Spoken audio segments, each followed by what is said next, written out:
Good evening, everyone. This is Dr. Torres Rodriguez, Superintendent for Hartford Public Schools, and I am so delighted that you are joining us this evening for another Return to Learn update town hall for our families. Before I get into the presentation, I do want to just make a few introductions. Joining me this evening are Deb Comides. Miss Deb Comides is our coordinator of health services at Hartford Public Schools, and Mr. Ed Wilson, who is our staff attorney. And specifically, they're joining us for two reasons. They have a very important role in our return to learn planning process. They are working together as the co-chairs of our health and safety work group, and experts in their fields in terms of health and safety, and then also Mr. Wilson with regard to policies and procedures, ensuring that we are adhering to all of the mandates and making sure that we deliver on our responsibility to ensure safety. And also joining us this evening is Ms. Liani Arroyo, who is the Director of Health and Human Services for the City of Hartford. And Ms. Arroyo is joining us because, without Ms. Arroyo's availability and collaboration, we would not be able to think through on our own all of the other layers that impact our response to learn plan. We have to continue to work in collaboration with our partners at the city. And so she is here joining us to not only talk about what that work looks like, but how she is going to inform our thinking and our response should we have any positive cases in the future.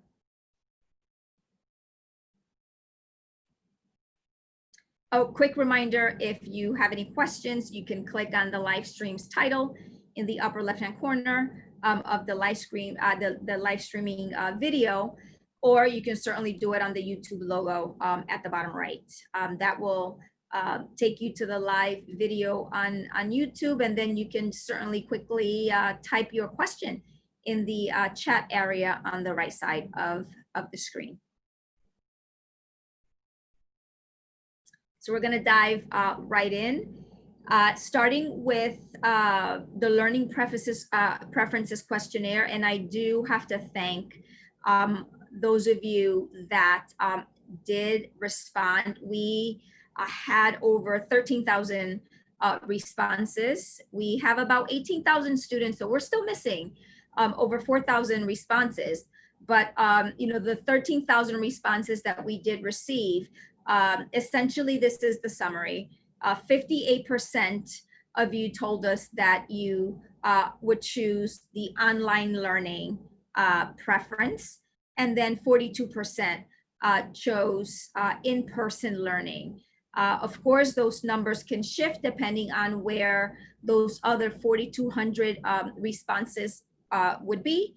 But as of now, this is what it looks like with regard to the learning preferences.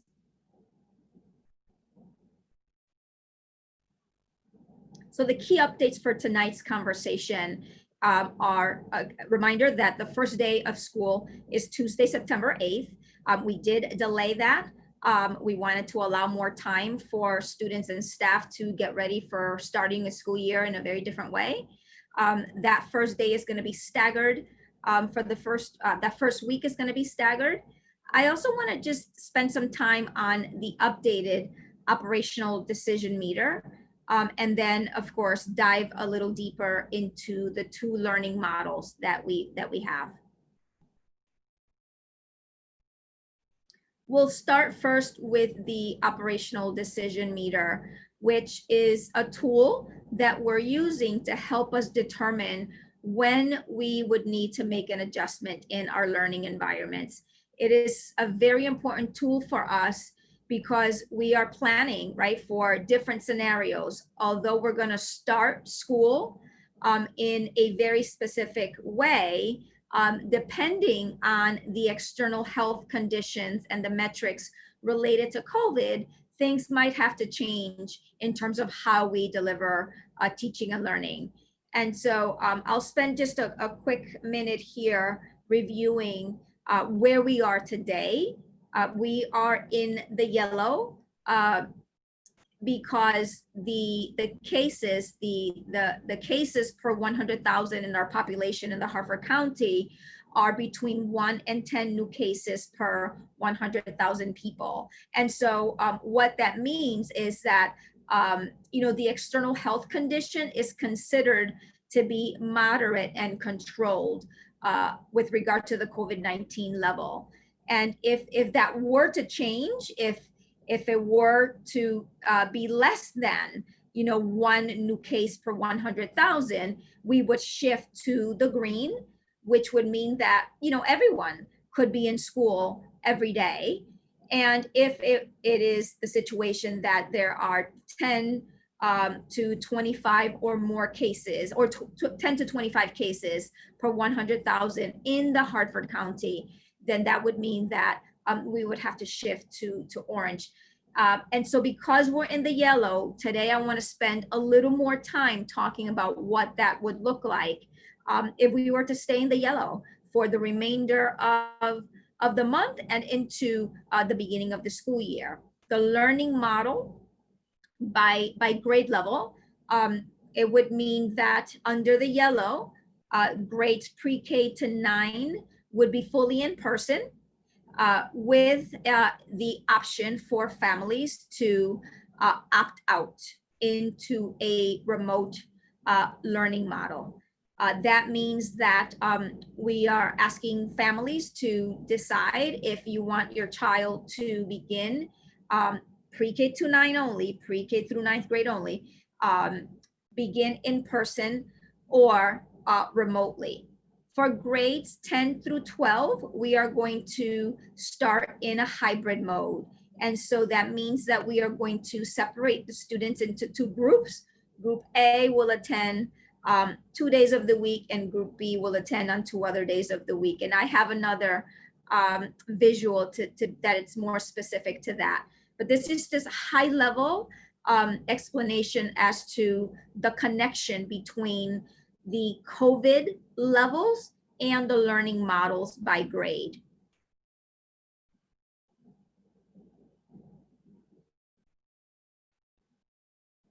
A quick reminder about what the staggered first week would look like. This was, we heard feedback from not only our staff, but also from our families about the benefits of a delayed start and a staggered start. We know that our teachers and staff and our students and families need additional time. We all need additional time to spend time learning about the new ways, all of the strategies, the safety precautions that we're going to take. So we wanted to create space and time to do that. Starting later in September, on September 8th, also allows our staff to have additional days before students come to also learn not only about the safety protocols, but also with regard to any new information and learning regarding any potential distance learning that some of our staff would be doing. So just a reminder that there are very specific grades that are going to come on different days to allow time for these grade levels to not only build deeper connections with their teachers and with their peers, but specifically to spend time learning about all of the new safety processes and protocols.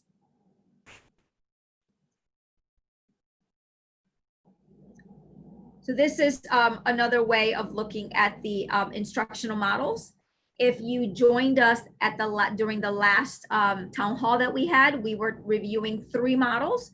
That is what the state had required us to submit, 3 different models. And we certainly did that. Our team has worked really, really hard.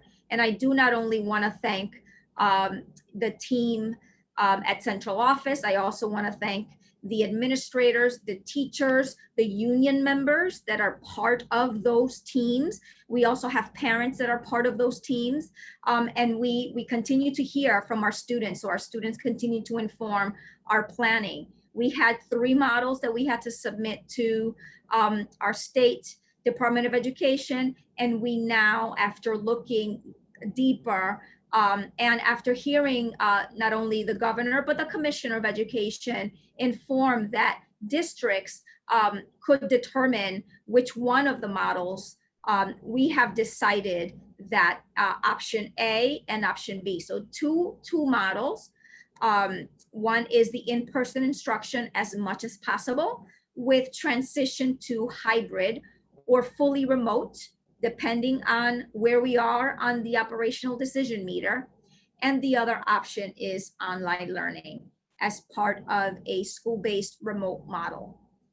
I want to just emphasize that it is important for our families to let us know their model of choice, because there's a lot of preparation that we have to do at each school level. And our school leaders are working really, really hard to try to create the schedules. And so we continue to urge our families to let us know. We also want to make sure that everyone understands that the time that we will shift from one model to the other is at each quarter. So that is the preferred time to switch. We understand that families will have very individual cases. If they need to move from one option or model to another, those will be addressed on an individual basis. But we are asking our families to be mindful that the choice that you're making at the beginning of the year, we want to just have the opportunity to stay with that choice for the remainder of the quarter. This is important because we want to allow our students to build relationships with their staff, with their teachers, and also with their peers. And we know that those relationships, those routines, and then the progression, how the curriculum and the learning is moving along is important. And so again, families, you can choose to shift the learning preference at the end of each quarter. And if there is a family need that needs to be addressed and a shift has to happen at a different time, that would be conversations at the individual school level. So with regard to option A, in-person learning, I'm going to direct your attention to the yellow column there, because that is where we are as of today. This is not to say that if two weeks from now, right, the external conditions change, we might be at a different place.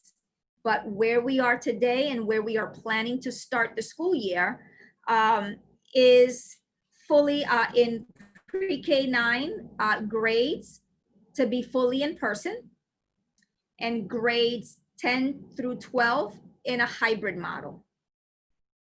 So pre-K-9, those that are fully in person would attend school every single day and would have a normal school schedule, like it looked for the most part before we had to shift in the spring, last spring. For grades 10 to 12, students would be part of 2 different groups. They would be split in 2 different groups, where group A would be in person Monday and Tuesday, and then they would have Wednesday is the day that both groups would be distance learning, and then the groups have a switch. So in case there are questions about why this is the case, I want to just stop here for a minute and just unpack that a little bit more. We know that one of the suggestions and the guidance that we receive from the state and local officials and experts was around cohorting. That is, students being kept in small groups. And so it is easier to do that at the lower grade level because students, don't necessarily travel a lot from class to class. That once students get to 10th grade, because at 9th grade and even through middle school, our students tend to be in cohorts for the most part, but that's harder to do 10th grade, 11th, definitely 11th grade and 12th grade, because students, depending on their coursework and the course and graduation requirements, would need to be in different classes with many different students throughout the day and different teachers. And so to minimize the level of interaction between students and also between staff, we are starting with a hybrid model for 10th to 12th grade.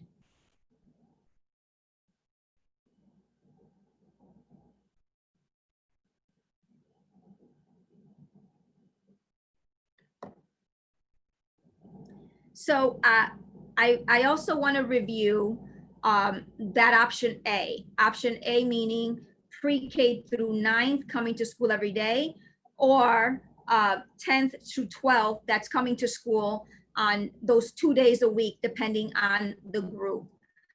And so just want to spend a minute here or two looking at the health and safety protocols that will be implemented.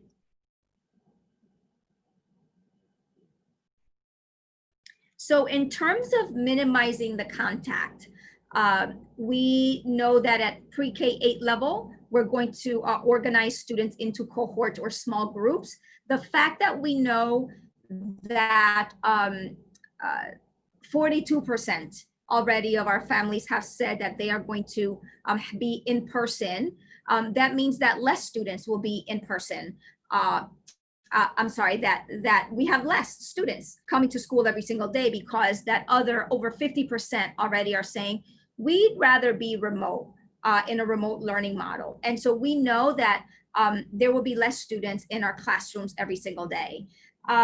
In terms of what that would look like, that will allow student workstations to be distanced to the extent possible. Our schools are going to have one-way foot traffic patterns in the hallways, in the stairs, and in the school buses. There will be physical distancing as much as possible as well, because if our students are not coming to in-person, we know that they're not going to occupy all of the spaces on the bus. Our facilities, I won't talk about all of these, I'll just lift a few of them. Continued disinfecting in high-touch areas. The buses will be cleaned after each trip, and we are continuing to, in terms of our heating, ventilation, and air conditioning systems, we're going to continue to review and align with all of the state recommendations. Our team does have a meeting specifically next week with a team of engineers to ensure that we are fully in alignment. And it's important for all of us at school, but all of you at home as well, to help us with preventive strategies. And what that means is face coverings. We are going to require face coverings for students and staff in our school buildings, except for pre-K students. We know that there might be students that have specific medical conditions that would make it very difficult. And so we will address those cases on an individual basis. We will be providing the face masks for our students and staff, face shields if teachers and staff also want to have a face shield over the mask. And we will continue to spend time at the beginning of the year and throughout, educating and training students and staff. We ask that you help us continuing to reinforce these preventive strategies at home with students. Mealtime will be in the classroom for pre-K 1, And then all the other grades will receive meals in the cafeteria with distancing strategies and the use of outdoor eating spaces as well. Health monitoring is very important. We will get into contact tracing in a little bit, but for now, we need your partnership. Your partnership matters and is important in letting us know whether or not your child has any symptoms. The same thing, of course, with our staff. We are going to have staff self-monitor and self-screen. There's self-screening technology so that our staff can report to us on a daily basis how they're doing. And we are investing in a new position, which is a contact tracing nurse. And we will have Ms. Arroyo in a few minutes explain the process of contact tracing. Actually, it starts at the school level, then at the district level, and then of course in partnership with our city health officials. So as you can see, there's a variety of health and safety protocols that we are committed to implementing and that we have developed detailed protocols for.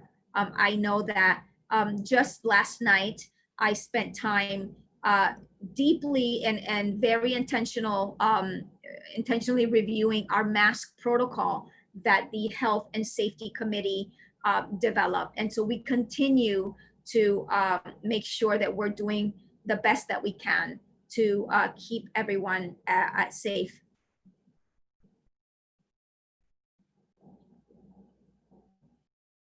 A little information on online learning. And this is for students that will be at home learning, taught by certified teachers from their school. With regard to technology, we are going to have devices, the students that do not have a device. I know that our students kept our devices over the summer to continue learning.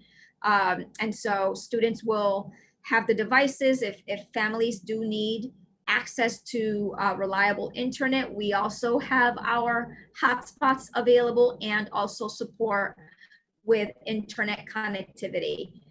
The format will mostly be synchronous. What that means is that it will include live instruction with the teacher. And we are committed to making sure that the not only the academic supports are provided, but the social and emotional learning and supports are provided. We will continue to have our school social worker, our counselors, and our other support teams available for our students. That includes the positive behavior supports, strategies in mindfulness. We want to continue to support our students with in terms of their trauma and health needs. So that work will continue not only in school, but remotely as well.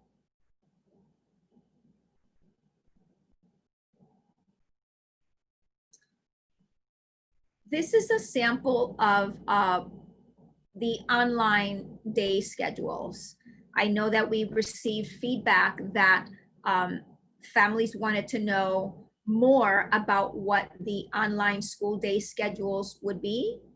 And so these are some examples of what the day would be, the instructional day would be for our students at different levels.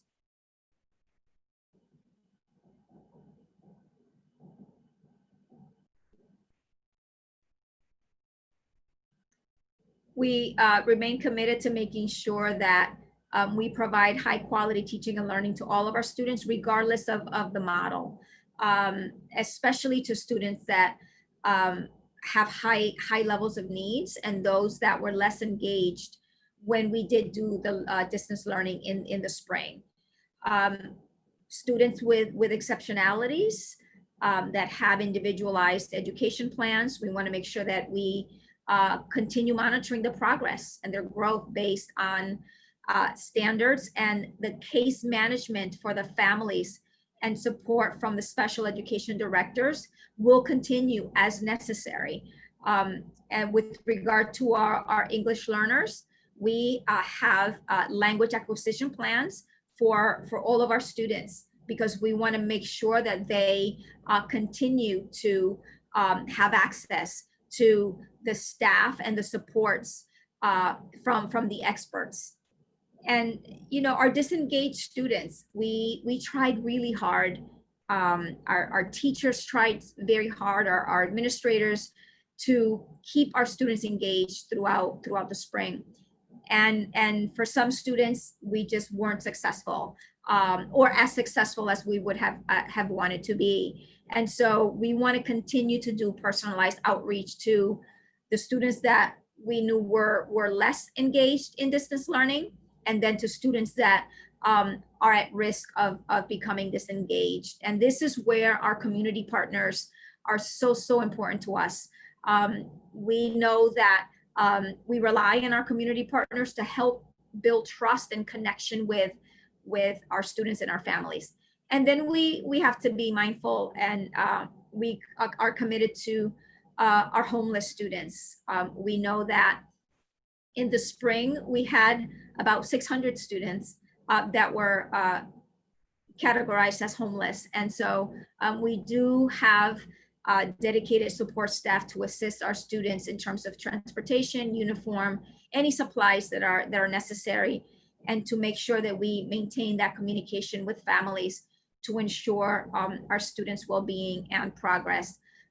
We wanted to emphasize our commitment to equity, because we hear that these are concerns from students in that are in these specific groups. And so just wanted to spend a minute there as to what that would look like.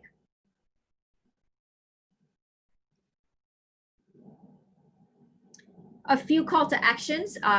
We know that we're expecting to continue to update the plans. And so it's important for us to allow opportunity to engage with you and share information. We also have some return to learn events at 4 different locations, where we will have not only opportunities to learn about our new safety protocols, also have safety tools and resources and kits and the masks for our students and families, and additional opportunities to have conversations in town halls in the coming weeks.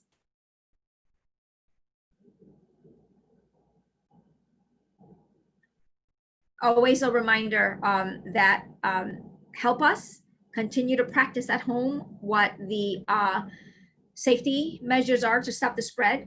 And so again, wearing of masks, hand washing, physical distancing. And if you have not done so already, please let us know what your learning preference is. And if there's a shift in a learning preference, please contact the school or our Welcome Center at 860-695-8400 to let us know what your preference is.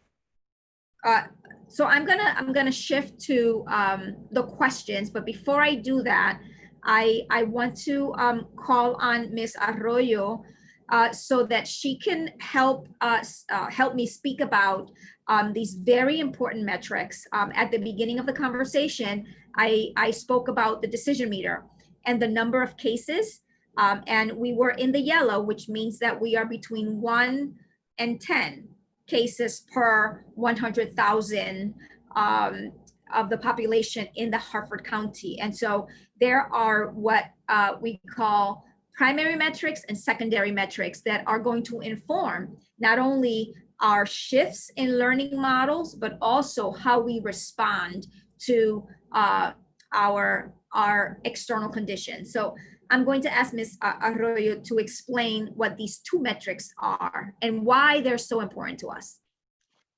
Thank you, Superintendent, and thank you to everyone that has joined this town hall. So I just want to explain a little bit of what the city is doing to support the school reopening plan and how we will continue to do that throughout the school year. So what you have in front of you are city-specific metrics that we are producing on a daily and weekly basis. This data is shared with the school district to help inform decision-making. The state has moved towards using county-specific data to drive metrics, but what you have in front of you is our city data. So I just want to point that out because I do want you to all understand that we are going to be also looking at city data, not just the county data, to help inform our decisions. So the county data, as the superintendent mentioned earlier, the county data supports the reopening of schools in that full-time for the younger population and the hybrid for the older population. As such, at this point in time, our city metrics also. The reason we're not solely looking at city metrics, though our numbers are higher than the county, is that our population is not large enough, and so the numbers are relatively unstable. And the State Department of Public Health has asked us to use the county metrics, but to use the city metrics to sort of look at the fuller situation on the ground. So if we see a dramatic increase in what's happening in the city, even though the county metrics look good, that would entail a conversation with the district to decide on how we want to move on that data. So what we have in front of you are cases per 100,000 in the bar chart. And as you can see, the week ending August 3rd, we were at 7.9 cases. Obviously, that is different than the county, but again, still within the threshold of doing some in-person learning. The chart above is just a chart that we produce every day that gives information about how many people have been tested as of a certain date, how many an increase in test, how many people have tested positive, and the other metrics, so deaths and hospitalizations. So they're the primary indicator. What you have in front of you is the primary indicator in that chart, the rate COVID cases, rate per 100,000 at the city level, but we will be looking at the county and the city level concurrently to help make our decisions and drive our decisions. We can go to the next slide. The next slide is the test positivity rate. That is also a very important metric that we will be looking at. Currently, again, as of the week ending August 3rd, we had a 1% test positivity rate. Anything under 5% is really good. It means that we're testing broadly. We're testing symptomatic and asymptomatic people. And if you actually look at our chart here, you can see when we were in the surge in that late March to late April timeframe, that you can see how high our test positivity rate was. That was really an indication, and we saw that in our daily reported data, that we were not testing enough people. We currently are, and given day on a average of a day, average across the week, we're testing anywhere from 175 to 250 individuals, and we're looking to increase that and are working on plans to do that to ensure that we continue to test enough people to make sure that the data that we have for our city test positivity rate is good data for us to use. Again, this data will be used in conjunction with what the state has determined are the primary metrics we should use, which are county level data. Again, and that is because of the population size. You need a good population size in order to have solid numbers that you can make some conclusions from. So right now, our trend in the city has been trending in the right direction. Number of positive cases continues to go down. Our test positivity rate remains low. We've not had any huge increases in hospitalizations. That has remained very steady over the past few weeks. And so we believe that we can strongly make a recommendation that some version of in-person learning can happen in the city of Hartford. But we will look at that, and that's today. We don't know what next week will look like or the following. And so this is really a week-to-week conversation that we're having with the district to ensure that when schools are ready to reopen on September 8th, that they are actually ready to reopen with in-person learning. Thank you, Ms. Arroyo, for the connection between the two metrics. And we can shift to some questions.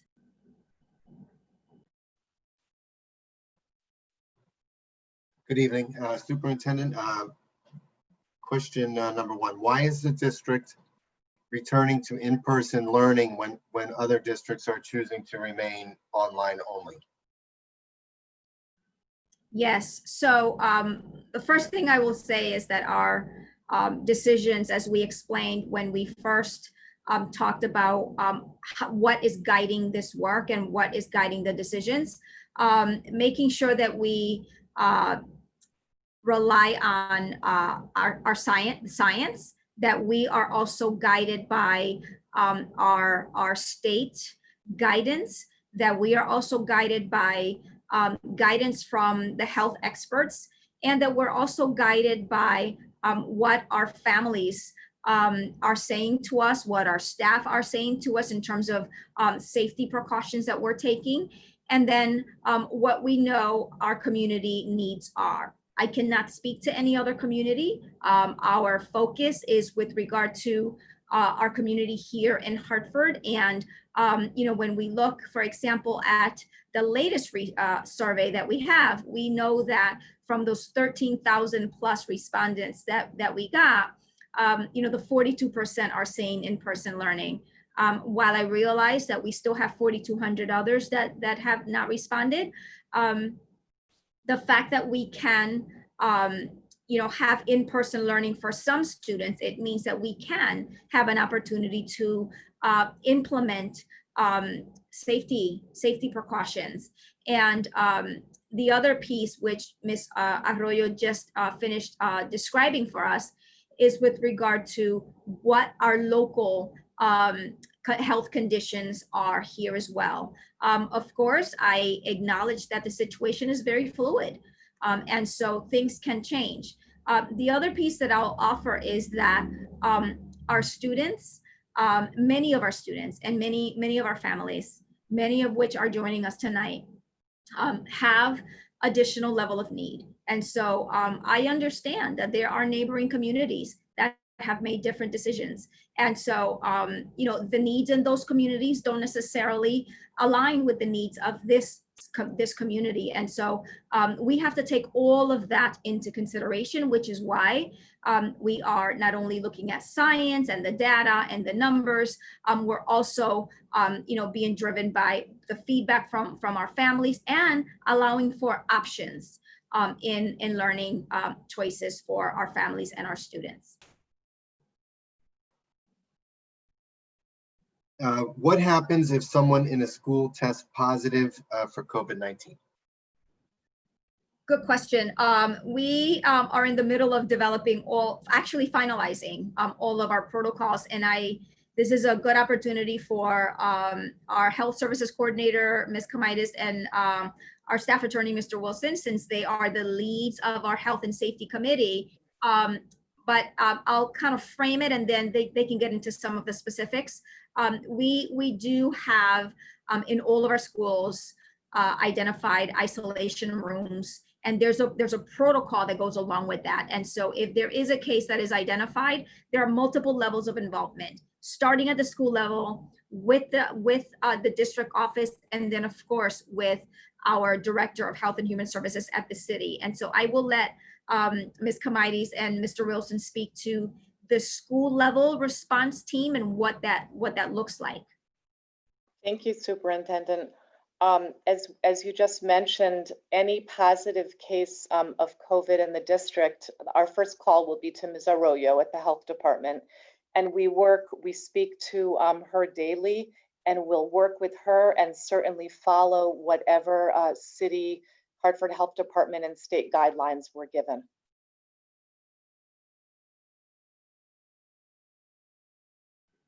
And Ms. Arroyo, so once that kind of goes onto your side, the reason why we want to make sure that we continue to collaborate with you on a daily basis is because we have a very unique makeup here in Hartford Public Schools, right? We know that we bring students from over 80 towns into our school. We know that we have staff members from all surrounding towns, and so it's very important for us to remain in collaboration with you, because you're like our liaison between all the county, actually. Great. So thank you. These are really good questions, and I'm seeing quite a few in the chat as well related to this topic. So there is the city has a protocol in a process that we use for contact tracing, and so that process begins normally when we're alerted by the state about a case. The data that the state receives is coming directly from labs. So if a child gets a test, or a parent or a teacher that was in a school gets a test, that lab will report it to the state, and then the state reports it to us at the local health department. However, that process sometimes can take 24 to 48 hours. And what we're trying to do, and working very closely with the school district at the district level and at the school level, is to implement a process and finalize a process that we're working on, the protocols that would make it much more quicker for us to get that information without having to wait for the state. So what we're asking is if a child tests positive and you as a parent would notify the school, that would get our process started a lot faster. What happens in these cases is as soon as we're notified about a case and it is a Hartford student, a Hartford resident, because that's who we're responsible for contact tracing for, we would begin the contact tracing process. And that process begins with a phone call from one of our 54 contact tracers here in the city. One of those individuals will reach out to the parent to have a conversation about that child's day.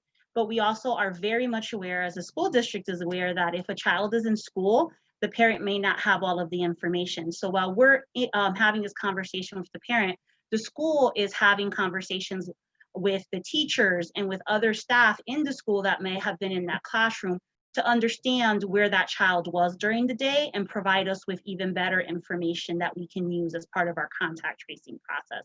If a child tests positive in a classroom, depending on the situation that arises in that classroom, we would be making recommendations as to whether that classroom needs to be shut down. And in most cases, if a child tests positive in a classroom, it would require a shutdown of that class.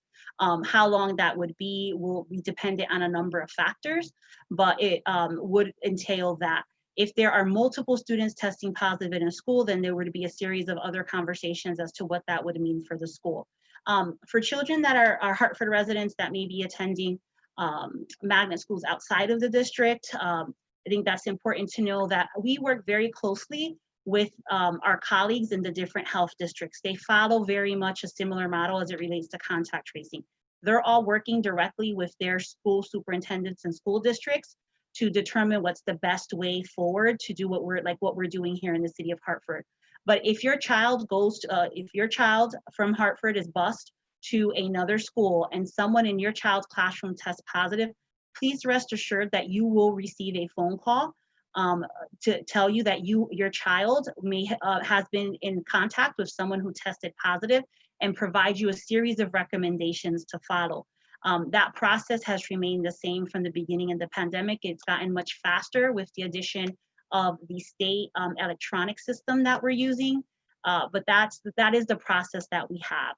And there are contact tracers in each of our health districts here across the state, as well as at the state level, in order to ensure that from the moment a health director or her staff finds out about a positive case, that anyone that has tested positive will have a contact tracing interview within 24 to 48 hours.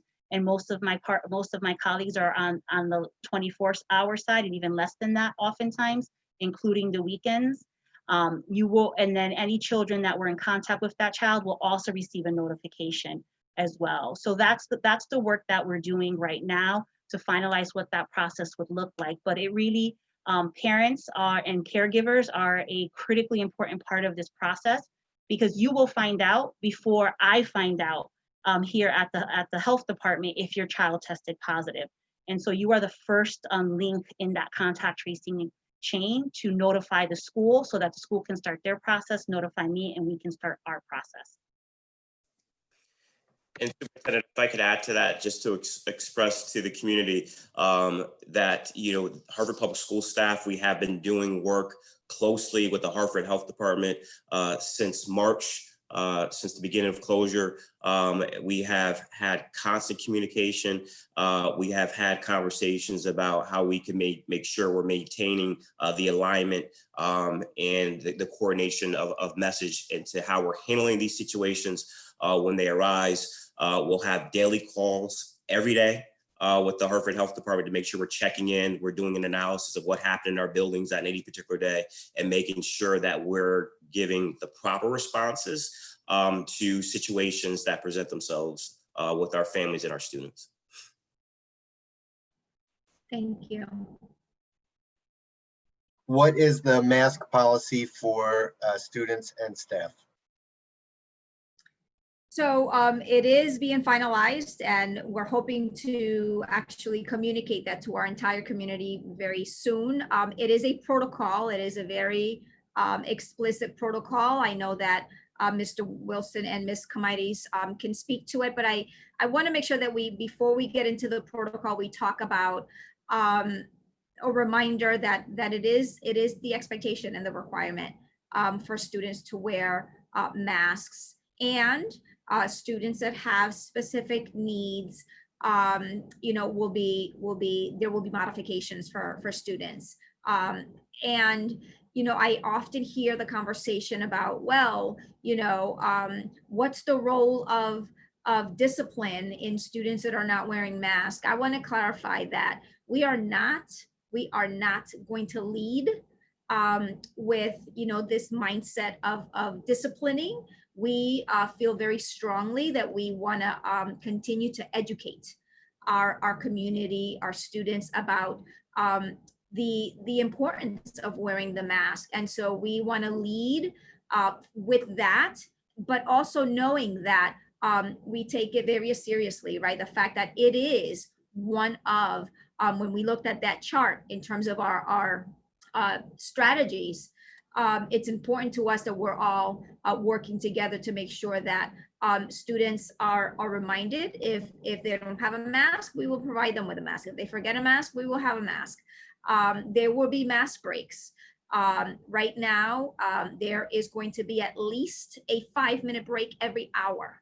At least a 5-minute break every hour. And teachers might choose to have a longer mask break, but there are a lot of details in our protocol. I'll let either Mr. Wilson or Ms. Comides speak to that, what that could look like in the classroom, outside, what the requirements are when there is a mask break. What does that look like? Thank you, Superintendent. So we're releasing a detailed mask policy that'll capture the questions that we're getting as it pertains to masks. We're requiring that staff members and students do wear masks, with the exception of pre-K students, based on the state guidance that says that pre-K students should be encouraged but not required to wear a mask.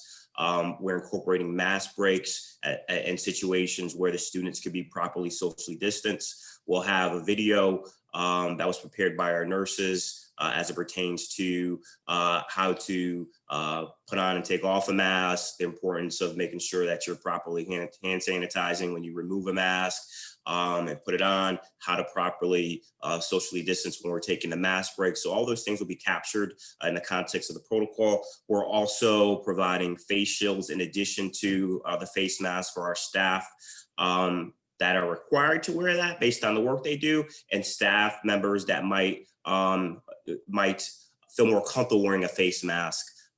They'll have the opportunity to wear a face shield in addition to their face mask. So the policy and the protocol will capture all those details, but the general rule is that all the students and staff members are required to wear a mask. Certainly, if there's a medical reason why a child should not or could not wear a mask, will be our building leads will be putting out a survey or following up with their families to make sure that we're capturing that data before school starts, so our nursing staff can reach out to those families.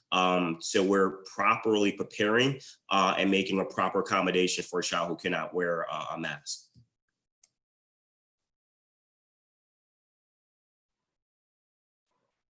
Superintendent, there was a question from a parent who submitted their preference to do online learning, and they were wondering if they were going to get a confirmation of that, and then following up on that, when they'll receive further information regarding their teacher and other details.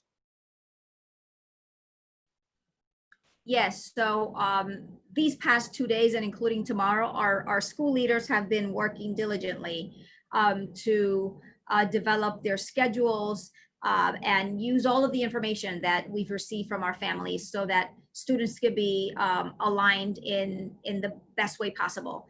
Right now, I will tell you that we have a due date for our leaders that we have identified for the master schedule, And so that's next Friday, the 21st. And so that doesn't mean that by next Friday, the 21st, all students are going to be in all of their classes and they're all going to have a schedule. I just want to clarify that. That means that for the most part, the layout of the schedule and teachers is going to be finalized. We are going to review those at the district office with our school leaders to provide any level of additional support that they might have. And so we definitely are looking at being closer to the week of the 24th, the week of the 31st at the latest, knowing that the situation is fluid and knowing that it is so important to hear from our families about the learning preferences. For those of you that have elected the learning preferences, we are going to send notification home of the learning preference. Again, it's important that if you, for some reason, change your mind, please let school leaders and or the Welcome Center know. Will Chromebooks be available for students who didn't receive one last year? Absolutely. Those arrangements actually can, you can continue to, you can call our Welcome Center and make those arrangements. We want to make sure that each and every student has a device. Something different this year is that at the very lower level, our younger students, our younger learners are going to have iPads.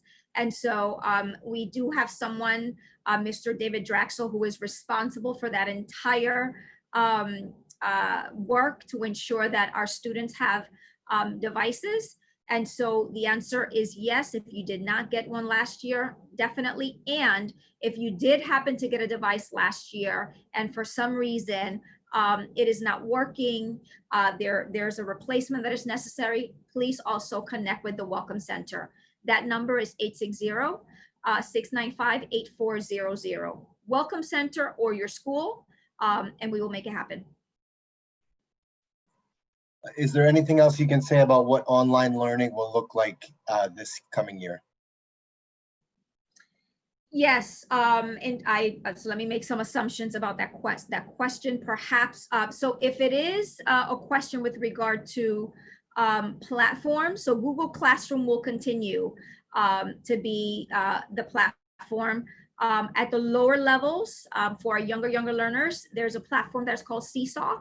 And so there'll be more information about that.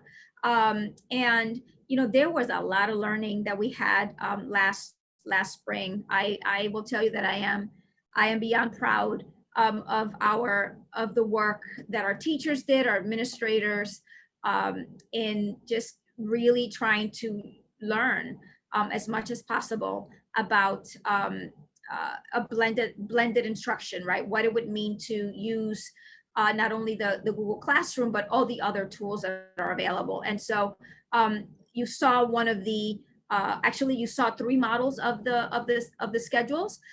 Again, the goal is to have students connected to a certified teacher in their school. And so that's the goal. That's what our school leaders are working on. That gets a little bit more tricky at the higher grades because we have students that are, at the higher grades that are taking, for example, very specialized courses. We have our students that are taking advanced placement courses. We have students that are taking dual credit enrollment courses that are in partnership with area colleges and universities. And so those we're going to look at individually because we want to make sure that our students do not lose any opportunity to stay on track and to be ready for college and career.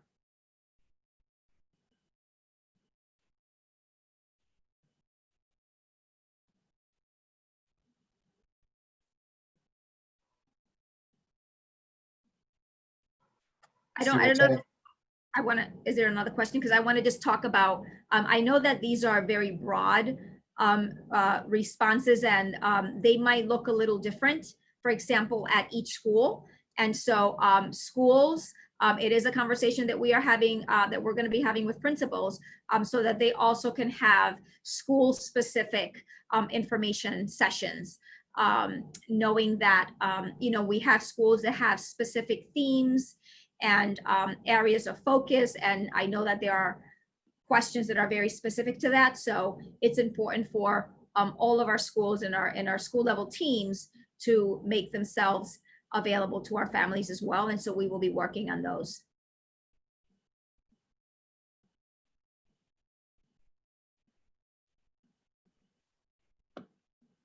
I know that.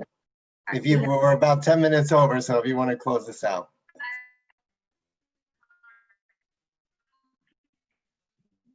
Yes, I know that we can continue to stay talking, which is why it's so important to me and to the team to allow opportunity. So please don't forget we have other sessions that are coming in the near future. Share your concerns with us. We're here to hear you, and we remain committed to providing safe and quality learning spaces for our students. Thank you. And